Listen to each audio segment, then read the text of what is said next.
And something I put up on Facebook yesterday might offend some people, but it was the fact that this whole race swapping thing annoys the hell out of me.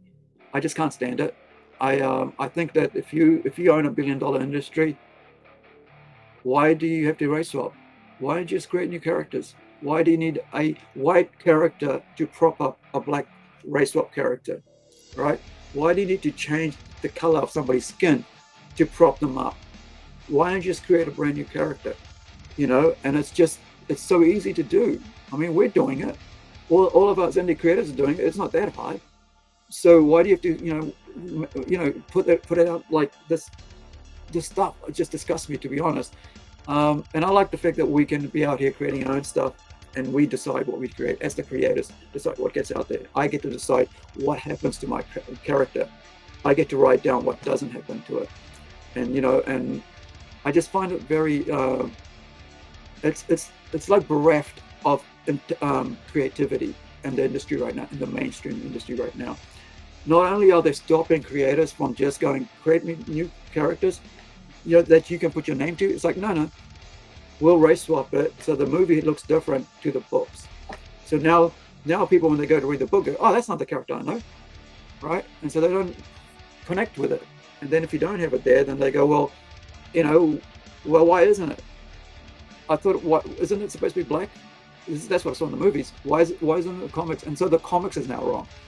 It's such a mess. That's why, people have just turned off. I've turned off mainstream comics. That's why I'm out here promoting indie comics. I could be just out here promoting my own stuff, but I'm here promoting indie comics because I know that those guys put 100,000% behind their characters and work. So I'm going to get off my soapbox there, but I just can't understand why they keep doing it. I just find it's rude to the original creators.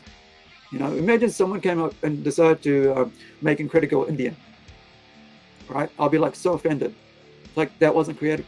She was never created to be Indian. She was created to be a Romanian, and she'll always be Romanian, and she'll always be white. There's a reason why, right? And they don't. It's not something I just chose. Like, yeah, it'll work as if I do this. No, I put a lot of thought into this character over this, 10, 12 years that we've been working at trying to get this out and getting it sorted. Anyway, right, and it doesn't mean that character can't change, but it doesn't mean it's going to change its ethnicity or its race. You know what I mean? That's not really. It's not really reflecting of where you wanted it to come from. But anyway, we should probably. Yeah, I mean, like, if you look, we talked about our two characters. So the family in space, right, from Robot Nation to Trouble with Bobo, they're Indians, right? The entire family's Indian, right? So that's how I wrote it as. I created those characters to be Indian. So, and then on the other one, on Robot Nations, they're not Indian.